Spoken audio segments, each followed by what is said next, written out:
समृद्ध विरासत है इसकी शान, रंग बिरंगी पहचान। अलवर से लेकर जैसलमेर तक, श्री गंगानगर से लेकर प्रतापगढ़ तक, संपूर्ण राजस्थान को कवर करते हैं हम।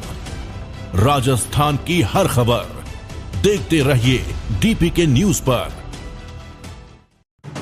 राजस्थान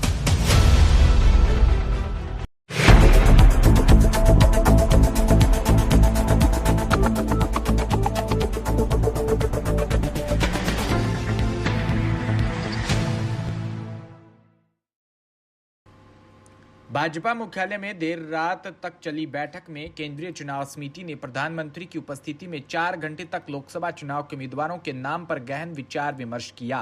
बैठक में मुख्यमंत्री भजनलाल शर्मा, योगी आदित्यनाथ, गुजरात के सीएम भूपेंद्र पटेल, मध्य प्रदेश के मुख्यमंत्री मोहन यादव, छत्तीसगढ़ के मुख्यमंत्री विष्णुदेव साय और गोवा सीएम प्रमोद सावंत सहित सीईसी के सदस्य मौजूद थे। कल देर रात तक बीजेपी की केंद्रीय चुनाव समिति की बैठक चली और अब नजर बीजेपी की पहली सूची पर है, जिसमें लोकसभा चुनाव के उम्मीदवारों के नाम का ऐलान होगा। बताया जा रहा है आज देर शाम या फिर कल उम्मीदवारों के नाम का ऐलान हो सकता है, यानी बीजेपी की पहली सूची जारी हो सकती है। कल की बैठक में 155 सीटों पर चर्चा हुई, जिसमें उत्तर प्रदेश की लगभग 50 सीट थी। बीजेपी ने उत्तर प्रदेश की 50 सीटों पर उम्मीदवार तय कर लिए, जिसमें प्रधानमंत्री नरेंद्र मोदी का बनारस की लोकसभा सीट भी शामिल है। कई राज्यों से पूर्व मुख्यमंत्री भी चुनाव लड़ते हुए नजर आएंगे, जिनमें प्रदेश के मुख्यमंत्री शिवराज सिंह चौहान का नाम भी शामिल है। इसके अलावा सूत्रों की माने तो 30% के आसपास टिकट बीजेपी काटेगी।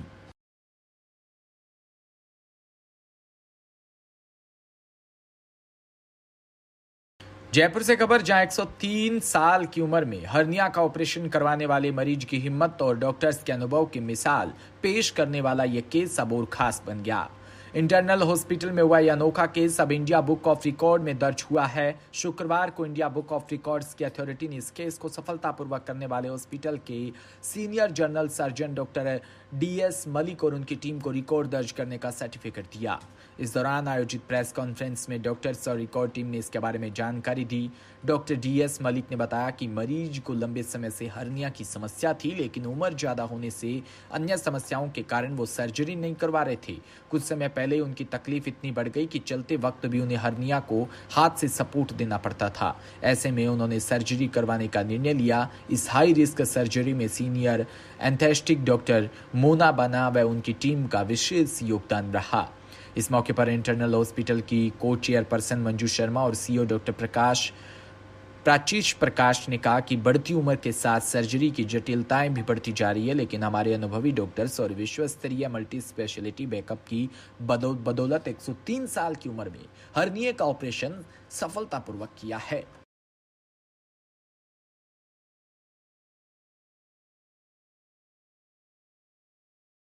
देखिए, 103 वर्ष की उम्र में ऑपरेट करना बहुत बड़ी चुनौती है। एक तो हम साधारण आदमी को ऑपरेट करते हैं और एक बुजुर्ग आदमी को ऑपरेट करते हैं तो रिस्क बढ़ जाती है। एक हम नॉर्मल आदमी को ऑपरेट करते हैं, एक बीमार आदमी को बढ़ते हैं, रिस्क बढ़ जाती है। एक साधारण बीमारी में ऑपरेट करते हैं और कार्डियक बीमारी में ऑपरेट करते हैं तो रिस्क बढ़ जाती है। तो इन सब चीज़ों को हमें पहले से असेस करना होता है। पेशेंट की भी प्रॉपर काउंसलिंग करनी होती है ताकि पेशेंट को भी समझ में आ जाए कि क्या होने वाला है, और उससे सहमति लेने के बाद हम रिस्पेक्टिव फिजिशियन से या कार्डियोलॉजिस्ट से उनसे सबसे चेकअप करवाते हैं, उनसे फिटनेस लेते हैं और तब जाके के ऑपरेट करते हैं। अब इस ऑपरेट उम्र में सबसे बड़ा चैलेंज क्या होता है कि पहली बात तो पेशेंट तैयार नहीं होता कि हमें इतनी उम्र हो गई, मैं तो कब पता नहीं 100 वर्ष पूरे हो जाए, तो इसलिए वो ऑपरेट नहीं करवाना चाहता। दूसरी बात, उसके अटेंडेंट्स भी इतनी हिम्मत नहीं कर पाते।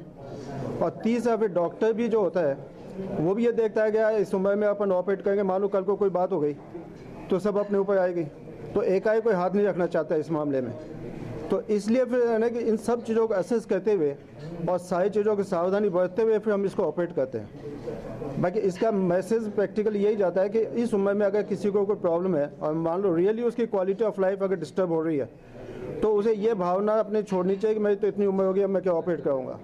तो उसको ऑपरेट करवाना चाहिए, बशर्ते कि वो डॉक्टर उसको प्रॉपरली देख करके उसको प्रॉपर में फिटनेस ले, प्रॉपर एनेस्थेटिस्ट हो, वहाँ पे प्रॉपर फैसिलिटीज़ हो, हॉस्पिटल में पूरा बैकअप हो, तब जाके ऐसी स्थिति में हम ऑपरेट कर सकते हैं। सर्जिकल केस में रिस्क तो होता है उसमें, और इन चैलेंजेस को जो डॉक्टर मलिक और इनकी टीम ने जो इसको पहले इवैल्यूएट किया, तो आई थिंक वो evaluation of the patient and procedure is very important जो इन लोगों ने किया, और वही एक इसका वो है सक्सेस मंत्र है कि केस स्टडी करना, उसको फिर रिस्क फैक्टर को ध्यान में रखते हुए क्या करने का है। तो इन लोगों ने बहुत अच्छा होमवर्क किया I think before you get into the surgery, और उसी का रिजल्ट है। और सबसे बड़ी बात कि पेशेंट खुद भी चाहते थे, तो जब पेशेंट की पॉजिटिव वाइब रहती है कि मुझे करवाना है, तो उसका रिजल्ट फिर डॉक्टर्स लोग ले ही आते हैं। इमीडिएट आप उस चीज़ को लेके आए वो ठीक नहीं होता है। हम भी चाहते हैं पहले पेशेंट बिल्कुल 100% ठीक हो जाए, उसका रिस्पॉन्स अच्छा हो, और क्योंकि इसमें हमारे आप भी इन्वॉल्व थे, तो सब चीज़ डॉक्यूमेंटेड होती है, तो एक प्रोसीजर होता है हर चीज़ का कि कब अपने को सामने ला के बोलने का। तो we just followed the protocol of the organisation. मेरा नाम पुष्पराज मुकीम है, मैं इंडिया बुक ऑफ रिकॉर्ड्स की तरफ से हूँ। इस ढंग का पहला केस आया है हमारे पास जो 100 साल से ऊपर की उम्र का है, जिसका ऑपरेशन हुआ है हर्निया का। अभी तक हमारे पास जो केस आए हैं वो 90-95 एज तक के ही आए हैं जिनका ऑपरेशन हुआ है। ये पहला केस है जिसका उम्र 103 साल है, और इंडिया बुक ऑफ रिकॉर्ड्स का काम यही है कि इंडिया में ऐसे अचीवमेंट्स को ढूंढ के लाना और पब्लिक तक पहुंचाना। तो जो करने वाले हैं वो भी मोटिवेट होते हैं, और पब्लिक भी मोटिवेट होती है कि हम ऐसे अचीवमेंट कर पाएँ जिससे हमें रिकॉग्निशन मिल पाए। वहीं राजधानी जयपुर में भारत के सांस्कृतिक वैभव की छटा बिखेरने के लिए राजस्थान इंटरनेशनल सेंटर में 1 से 3 मार्च तक आयोजित होने वाले तीसरे पिंक फेस्ट का शुक्रवार को शुभारंभ हुआ। आरईसी निदेशक NC Goyal, festival mentor pro Chinmay Mehta और संयोजक श्वेता चौधरी समेत वरिष्ठ कलाकारों ने दीप प्रज्वलित कर कार्यक्रम का उद्घाटन किया। 3 दिवसीय फेस्टिवल में विजुअल आर्ट, लिटरेचर और परफॉर्मिंग आर्ट की सुनहरी झलक गुलाबी नगरी में कला प्रेमियों को देखने को मिलेगी। फेस्टिवल में देश भर की 26 से अधिक यूनिवर्सिटी के कला विभाग के विद्यार्थी हिस्सा ले रहे हैं। फेस्टिवल के अंतर्गत प्रसिद्ध कलाकार धर्मेंद्र राठौड़ की क्यूरेशन में इंटरनेशनल लेवल के 100 से अधिक आर्टिस्ट की पेंटिंग्स एग्जिबिट की जा रही है। प्रदर्शनी में ब्राजील, नॉर्वे, ऑस्ट्रेलिया, इंग्लैंड आदि देशों के ख्यात कलाकार और जगन्नाथ पांडा, कंचन चंद्रा, संगीत गुप्ता, सुनील विश्वकर्मा, श्रीधर अय्यर और अंकित पटेल आदि राष्ट्रीय स्तरीय कलाकारों का हुनर देखने को मिल रहा है। पिंक फेस्ट के फाउंडर डायरेक्टर सत्यजीत तालुकदार ने बताया कि युवाओं को रचनात्मकता से जोड़ने के लिए स्क्रिप्ट राइटिंग, स्लोगन आदि writing, photography, best design, display poster और स्केच मेकिंग कंपटीशन होंगे। संयोजक श्वेता चौधरी ने बताया कि फेस्ट में रंगमंच, शास्त्रीय और लोक विद्याओं से जुड़ी प्रस्तुतियां भी होगी।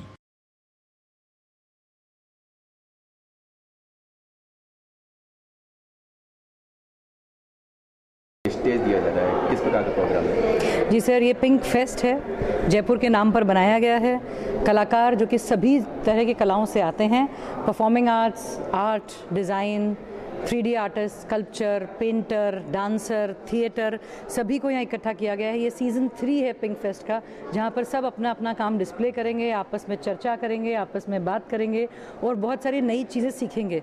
इस डोमेन को, जिसे हम आर्ट और डिज़ाइन और क्राफ्ट कहते हैं, इसको एक नया आयाम मिलेगा। राजस्थान को एक नई जगह मिलेगी जहाँ पर इस तरह के लोग मिल पाएंगे और बात कर पाएंगे, क्योंकि ये बहुत ही रेयर ऐसा होता है कि इस सब तरह के लोग एक प्लेटफॉर्म पे इकट्ठे हों और एक दूसरे के साथ में बात कर पाएँ, कुछ समझ पाएँ कि आगे की दिशा किधर है।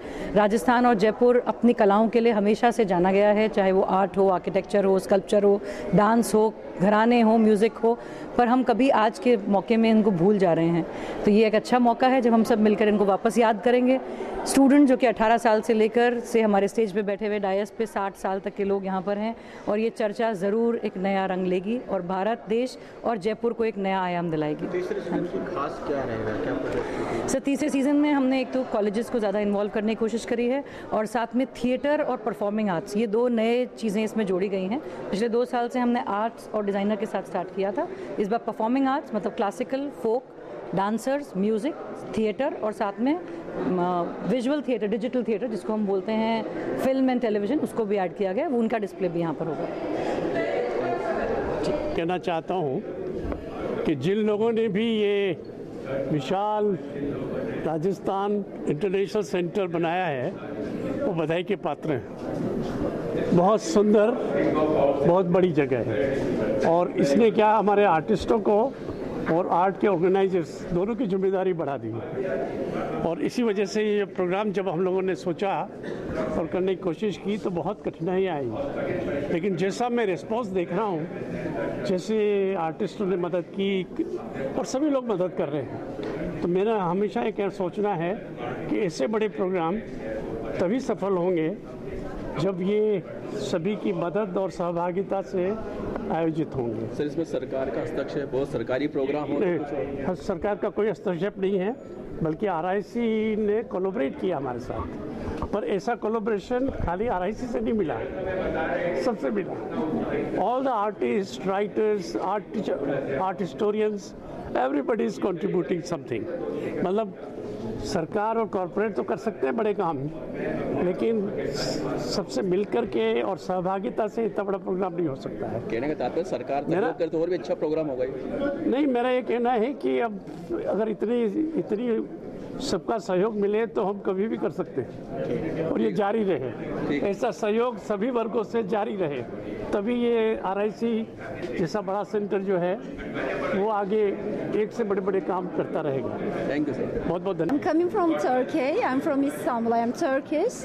I'm happy to be part of this festival. As you see, I am wearing pink because I love pink, so really matching. So I really appreciate India and Indian arts, artists and everything. I always call India as my second country. Thank you very much. Thank you. You should help us always. Kolayat से खबर, जहां train की चपेट में आने से युवक की मौत का मामला सामने आया। मालगाड़ी की टक्कर लगने से युवक का हाथ कट गया और मौके पर मौत हो गई। कोलायत से चानी गांव की तरफ जा रही मालगाड़ी की चपेट में आने से एक युवक घायल हुआ और उसकी मौके पर मौत हो गई। सूचना पर एम्बुलेंस मौके पर पहुंची। थाने के हेड कांस्टेबल लखपत सिंह ने जानकारी देते हुए बताया कि युवक की शिनाख्त नहीं हो पाई है।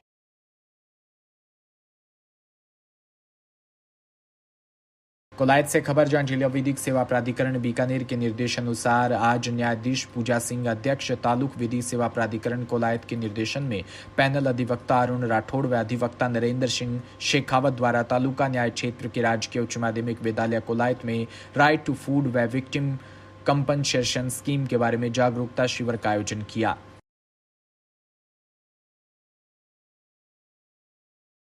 झालावाड़ से खबर, जहां पोक्सो अदालत नंबर 2 ने 4 वर्षीय बालिका के साथ प्राकृतिक दुष्कर्म करने के आरोपी को 20 वर्ष के कठोर कारावास की सजा सुनाई। साथ ही आरोपी पर 1 लाख रुपए जुर्माना भी लगाया।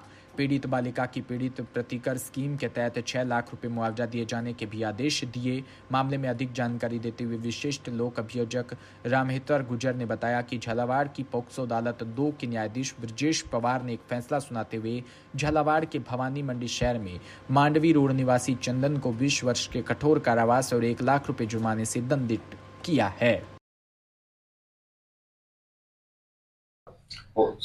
आज माननीय न्यायालय पोक्सो कोर्ट नंबर 2 के माननीय न्यायाधीश ब्रजेश पवार ने दुष्कर्म, अप्राकृतिक तरीके से दुष्कर्म के आरोपी को 20 वर्ष का कठोर कारावास और 1 लाख रुपए के अर्थदंड दंडित किया है।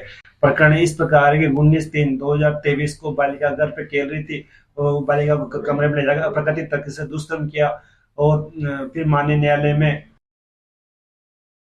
झालावाड़ की एक ज्वेलरी शॉप पर छापा मारने पहुंची भारतीय मानक ब्यूरो की टीम को उस समय मैदान छोड़कर भागना पड़ा, जब व्यापार संघ के कार्यकर्ताओं ने मौके पर पहुंचकर टीम को दुकान से बाहर निकाल दिया और टीम के सदस्य से तल्ख जबान में बात करते हुए उनसे निकल जाने को कहा। इसके बाद टीम के अधिकारी मौके से भाग छूटे। जब मीडिया कर्मियों ने उनसे पूछा कि वो कार्रवाई करने आए थे और भाग क्यों रहे हैं, तो वो कुछ जवाब नहीं दे पाए। ऐसे में मौके पर काफी देर तक हंगामा रहा। सूरतगढ़ से खबर, जहां इंदिरा सर्किल पर चल रहे फ्लाईओवर निर्माण के चलते आए दिन वाहन चालकों को परेशानी का सामना करना पड़ रहा है। MBL कंपनी की लापरवाही से आए दिन वाहन पलट जाते हैं। फ्लाईओवर बनाने से पहले दोनों साइड की सर्विस रोड निर्माण न करने से ऐसी घटनाएं हो रही है। बार बार अधिकारियों को अवगत करवाया, लेकिन कोई सुनवाई नहीं हो रही।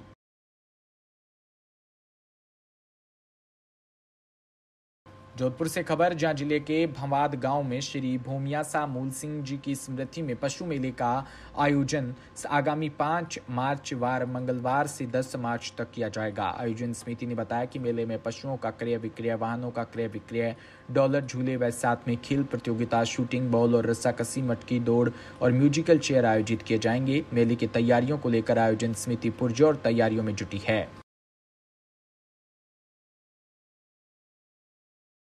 पावटा से खबर, जहां प्रागपुरा थाना क्षेत्र के भांकरी गांव में गंगादास जी व फूफा जी का द्वारा बड़ा मंदिर में हनुमान व शिव परिवार ब्रह्मजी चौथ माता की मूर्ति खंडित कर जेसीबी से उखाड़कर पिकअप वाहन में ले जाने के मामले को लेकर मंदिर महंत गिरधरदास महाराज सहित साधु संतों व संगठनों ने प्रागपुरा थाना परिसर के बाहर धरना प्रदर्शन किया। मामले को लेकर महंत गिरधरदास महाराज ने बताया कि 40 वर्षों से मंदिर महंत है और प्रागपुरा थाने में मामला दर्ज करवाया है। करीब 6 महीने से आदि महायज्ञ में गया हूं और मेरे पीछे से कोई महंत आकर मंदिर में रहने लगा है। भांकरी जो मूर्ति प्रकरण हुआ है 3 रोज पहले, ये बहुत ही निंदनीय घटना है। अभी इसी टाइम पे अगर जो सनातन धर्म की अगर जो नई सुनवाई होगी तो कब होगी? पिछले 4 रोज से कंटिन्यू महाराज जी यहाँ पे चक्कर लगाए जा रहे हैं। अभी तक ना तो कोई जेसीबी जब्त हुई है, ना पिकअप जब्त हुई है। किसके निर्णय के अनुसार अगर जो मूर्तियाँ उठाई गई हैं तो ना तो मूर्तियाँ मिली हैं अभी तक, और दिन प्रतिदिन यहाँ पे प्रशासन के द्वारा यही सूचित किया जा रहा है कि हाँ कार्रवाई चल रही है। मंदिर की जमीन किसकी है किसकी नहीं है सिर्फ यही कहा जा रहा है। बाकी इसके अंदर ऐसी कोई जांच नहीं की गई है, ना ही दोषियों को गिरफ्तार किया गया अभी तक। ये पुलिस प्रशासन की तरफ से बिल्कुल ही लापरवाही बरती जा रही है। और एक सरपंच प्रतिनिधि ऐसा करेगा तो आमजन के अंदर क्या मैसेज जाएगा? थाना परिसर में आज जो धरने की घटना हुई है उसके बारे में, और जो मूर्ति तो टूटने का प्रकरण था उसके बारे में। देखिए, अपने एक गिरधरदास जी महाराज हैं जिन्होंने एक प्रकरण दर्ज करवाया था कि हमारे यहाँ पे भांकरे में एक मंदिर है, उसमें से मूर्तियाँ कोई उखाड़ गया और उनको खंडित कर दिया। इस संबंध में हमने मुकदमा दर्ज कर लिया है और इसमें अनुसंधान कर रहे हैं, क्योंकि वर्तमान में भी एक साधु हेमंत दास जी वहाँ पे विराजमान है। अब हेमंत दास जी की सहमति से वो मूर्तियां हटाई गई है या किस प्रक्रिया के तहत हटाई गई है, ये एक जांच का विषय है और इसमें जांच की जा रही है। अगर विधि सम्मत और लीगली तरीके से अगर उन्होंने मूर्तियों का विसर्जित किया है या हटाया है तो उसके अनुसार काम करेंगे, और इलीगल तरीके से और गलत तरीके से उनको विधि विधान तरीके से नहीं वहां से मूर्तियां हटाई है तो उसके अनुसार हम अनुसंधान करते हैं। और एक ये भी प्रक्रिया देखेंगे कि ये मूर्तियां हटाने की पूर्ण रूप से क्या प्रक्रिया है, और इस संबंध में भी जानकारी हम लोग प्राप्त कर रहे हैं। और आसपास के जो गांव वाले हैं उनसे भी इस संबंध में जानकारी प्राप्त कर रहे हैं कि वास्तविकता में हुआ क्या था, क्योंकि दोनों ही तरफ साधु संत हैं तो उनके अनुसार ही विधि सम्मत कार्रवाई की जाएगी। दूसरा एक प्रकरण ये भी है कि एक साधु सरजू महाराज ने भी एक ये आरोप लगाया कि गांव वाले उनके साथ में अभद्रता की है, और इस संबंध में भी हमने प्रकरण दर्ज कर लिया, उसका भी अनुसंधान कर रहे हैं। जो भी व्यक्ति इस दोनों प्रकरणों में दोषी पाया जाएगा उसके खिलाफ विधि सम्मत कार्रवाई करेंगे और नियमानुसार कार्रवाई करेंगे। इस संबंध में उच्च अधिकारियों को भी हमने अवगत करवा दिया है, और इस मंदिर का और जो भी वहाँ पे मंदिर की जो भूमि है उसका भी हम रेवेन्यू रिकॉर्ड हम प्राप्त कर रहे हैं। श्रीमान एसडीएम साहब अभी मंडे को नए ज्वाइन करेंगे तो उसमें थोड़ा सा समय लग रहा है। बिजनौर से खबर, जहां थाना कोतवाली शहर की पुलिस चौकी भागीरथी गंगा बैराज पर नियुक्त पुलिस कर्मियों को सूचना प्राप्त हुई कि गंगा बैराज के गेट नंबर 4 से एक व्यक्ति गंगा नदी में कूद गया। सूचना पर पुलिस चौकी भागीरथी गंगा बैराज पर नियुक्त उप निरीक्षक तेजवर सिंह, मुख्य आरक्षी किरणपाल व होमगार्ड द्वारा तत्काल स्थानीय गोताखोरों की मदद में गंगा में डूबे हुए व्यक्ति की तलाश कर उसको सकुशल रेस्क्यू किया व उसके परिजनों को सुपर्द किया। मैं क्षेत्राधिकारी नगर अवगत कराना है कि आज दोपहर को आवास विकास के निवासी 55 वर्षीय व्यक्ति के द्वारा गंगा बैराज पर गंगा नदी पर कूदकर आत्महत्या का प्रयास किया गया। पुलिस द्वारा तत्काल कार्रवाई करते हुए स्थानीय गोताखोरों की मदद से उनको रेस्क्यू किया गया। वो अब स्वस्थ हैं। पूछताछ पर उनके द्वारा बताया गया कि वो अपने घर की समस्याओं से परेशान हैं। उनकी काउंसलिंग की जा रही है, अन्य कार्यवाही प्रचलित है।